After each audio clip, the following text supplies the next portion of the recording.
July 28, 2022, New York Times. The U.S. Senate passes a resolution seeking to label Russia as a sponsor of terrorism. Well, the U.S. Senate has passed a resolution in response to Russia's war on Ukraine. It calls on the State Department to declare Russia a state sponsor of terrorism. Senator Lindsey Graham is a co-author of that legislation.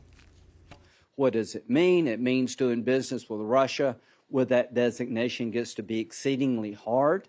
It has second layer sanctions. It would secondary effect sanctions. It would limit dual export items. And most importantly, it would waive sovereign immunity when it came to suing Russia and U.S. courts. If that designation is made, Russia would join Cuba, North Korea, Iran, and Syria on the list of state sponsors of terrorism. A similar measure had been introduced in the House, where Speaker Nancy Pelosi is expected to be a strong supporter of its passage. However, the power to designate a state sponsor of terror resides with the State Department. Nevertheless, the Senate's passage of the resolution puts yet more congressional pressure on the Biden administration.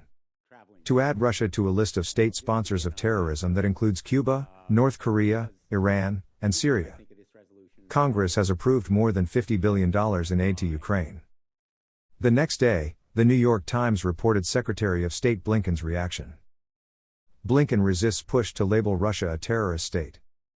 The Biden administration is wary of making the designation despite strong calls from Congress and pleas from Ukraine. The U.S. Senate supports it unanimously. So does House Speaker Nancy Pelosi, along with Ukraine's President, Volodymyr Zelensky, and the Ukrainian parliament. But Secretary of State Antony J. Blinken is not so sure. For weeks, pressure has mounted on Mr. Blinken to formally declare Russia a state sponsor of terrorism, a label currently reserved for North Korea, Syria, Cuba, and Iran. But despite the emotional appeal, Mr. Blinken is resisting a move that could force him to sanction U.S. allies that do business with Russia and might snuff out the remaining vestiges of diplomacy between Washington and Moscow. The Russian side's response was reported by the TASS news agency. Earlier, Kiev pressed Washington to put Russia on this list. Similar statements were echoed by a number of congressmen.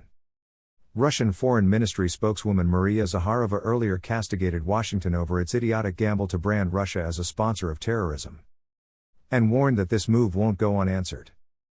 The state sponsor of terrorism designation is applied by Washington to countries that have allegedly repeatedly provided support for acts of international terrorism. A country that has supported and fostered terrorists designates a country that has fought against terrorist organizations as a state sponsor of terrorism? What on earth is this supposed to be a joke?